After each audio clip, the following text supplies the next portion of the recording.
Kumusta mga bata?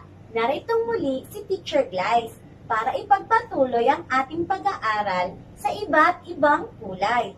Bago tayo magsimula, halina't umawit muna tayo.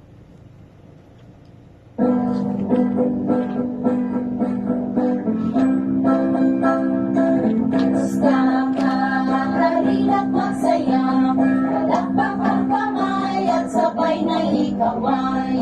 Iwig sa kanan, iwig sa kaliwa, maghanda na at makinig ang saya-saya. Kumusta ka? Halina't magsaya, palakpak ang kamay at sabay na ikaway.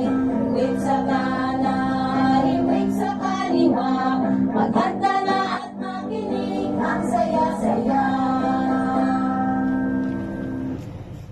Ang pag-aaralan natin ngayon ay kulay kahel o orange naman sa Ingles. Alam niyo ba na kapag ang pula at ang dilaw ay pinaghalo natin ay magiging orange o kahel? Tignan nga natin.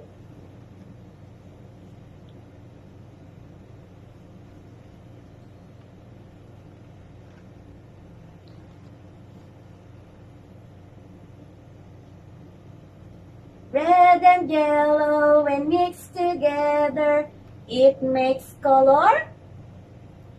Red and yellow when mixed together, it makes color. Orange! Ang galing, di ba?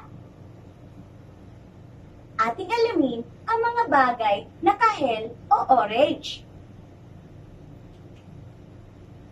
Ito ay carrots. Ang kulay ng carrot ay kahel. Orange naman sa Ingles. Orange, carrot, orange, carrot, orange, orange, orange. Sige nga, ulitin natin.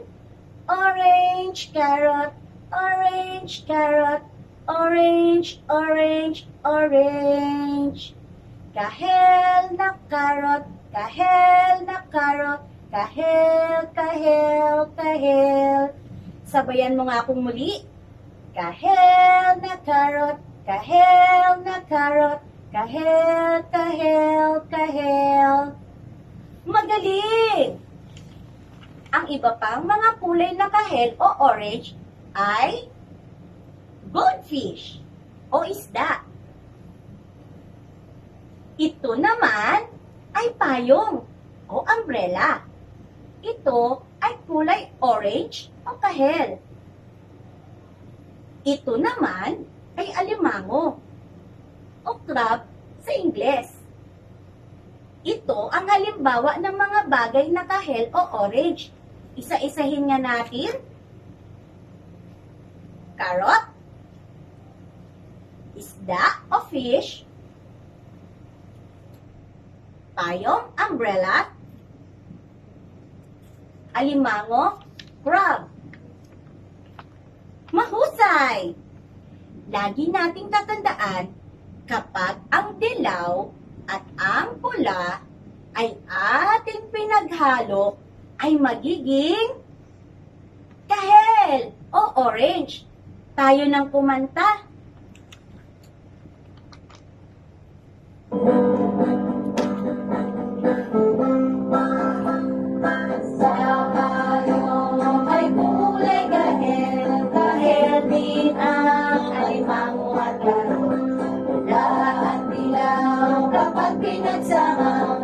Haluin mo, magiging kahel.